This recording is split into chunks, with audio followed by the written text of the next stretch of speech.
Jess Hilarious is still mad Loren took her job. No. They trying new people? No, Shaq probably had something to do. Oh, all right. So they just fill in. Shaq is probably opening up another Papa John's. Oh, all right. Shaq is probably opening up another build. You know, Shaq doing everything, so. All right. Who knows with Shaq? Salute to Shaq. Well, you better not take too long because somebody steal his job. On the last episode of The Breakfast Club, Jess Hilarious made a joke referencing how she basically has been cucked out of her role.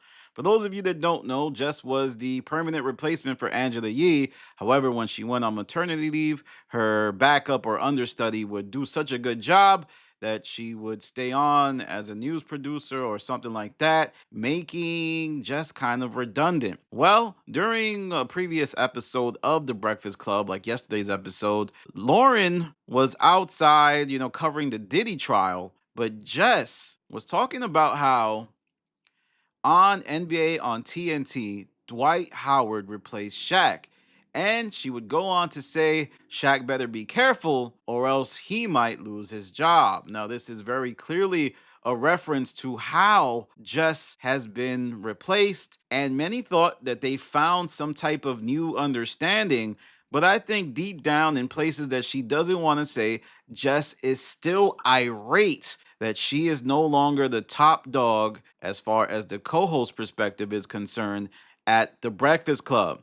Now, what's interesting to examine is that Charlamagne and DJ Envy left that joke alone. And I don't know why. I thought it would have been something to make fun of. But could it be that it's still a sensitive subject for The Breakfast Club? It's something that we have to keep in the files. On top of that, we also have to examine what is going on with Loren. Loren is doing her news segments and she's constantly being overtalked, not just by Jess Hilarious, but also Charlamagne. I mean, during the Diddy conversation, Charlamagne kept interjecting with some nonsensical talking points, talking about the sex, and Jess also kept adding her 2 cents in, not adding anything as well. Overall, it seemed like an immature type foray into just the lowest hanging fruit talking points of the Diddy trial. But we will have to see how Loren continues to integrate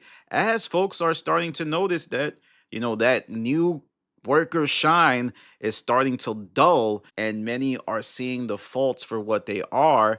There's people saying, oh, Lauren's good, but she's just only, successful because she's being compared to Loren Lorosa. When you compare her to other journalists, I don't know. There's even some folks who had some backlash to the statement she made about Diddy winning day one of the trial, as far as his prosecution team, as far as the prosecution team being bested by his defense team. So we're going to have to see.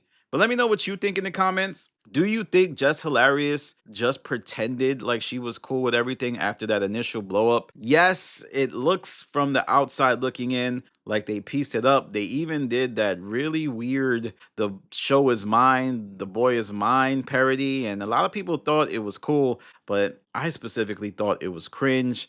And it almost seemed like they were coerced into doing something that they probably normally wouldn't do. Like the people, they were like, hey, man, make sure you make this segment, piece it over. And I think Just Hilarious wants out of there, but, you can't really leave because The Breakfast Club is such a high profile show. All right, y'all, let's stay tapped in with The Breakfast Club. I feel like there's still a lot to be examined here. These two ladies are merely co-workers, and I don't think Charlamagne and DJ Envy are the best managers. I think they're just letting things play out. And when things boil over again, we will be right back here reporting about how Jess Hilarious and Loren still aren't rocking with each other. Follow me on Instagram, The Stop TV. Follow me on Twitter, The Stop TV. Follow me on Patreon, The Stop. Before I end, I just want to say, please don't hit me with no, I'm putting women against each other. No, iHeart is doing that. They're putting women against each other. They are the ones that, hired somebody on the behalf of Charlamagne, and they did it because he was lobbying for Jess Hilarious. He forced her into the role, even though she wasn't prepared. She wasn't a news person. And that allowed Loren, because she was so good at, her role of reading and being a journalist, to swoop right in and take her role. Don't start that, man. Don't start that in the comments, y'all. This is Danny from The Stop. Peace.